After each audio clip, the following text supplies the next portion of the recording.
xanta suuqa ku jirto baraha bulshada dhankaasi ismaamulka Tollywoodka oo ku saabsan Ram Charan iyo Sandeep Reddy fanka ayaa wada shaqeynaya. xantaas aad ayay u sii ballaaratay saaxiibayaal. maalmihii ugu dambeeyay arrinkan waa uu socday.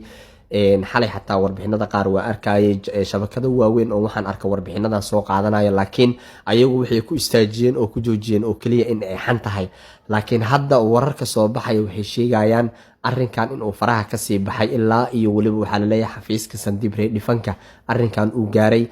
arrintaana micnaha si hoose ayaa loo dhameynaa maahane si official oo banaanka uu yaala ma aha. haddii ay dhacdo xataa in labadan ay wada shaqeeyaan waa after spirit kadib waaye. Sandeep Reddy fanka iyo ninka lagu magacaabo iyo Barafas markay wada shaqeeyaan kadib waaye ayaa la leeyahay. Animal Bag xataa wuu ka soo horeeya. Animal Bag ayaa dib loo dhigi doonaa.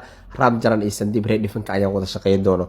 laakiin arrinkan waxaa la leeyahay in confirm la yiraahdo oo lagu dhawaaqo bis ayaa ka dhiman, waayo Ram Charan iyo ninka lagu magacaabo Sandeep Reddy fankaba arrintan waxbay ka ogyihiin ayaa la leeyahay. si hoose ayay u wada hadleen oo barnaamijkan loo dhaweeyay. xataa waxaa la leeyahay shabakada filimkan soo saaraha ka ah waxaa loo badinaa shabakada lagu magacaabo Sri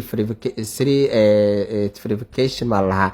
shabakadan oo soo saaraha oo iska leeyahay ninka lagu magacaabo Dil Raju ayaa loo badinaa ayaa la leeyahay filimkan inay soo saare ee ka noqon doonto saaxiibayaal.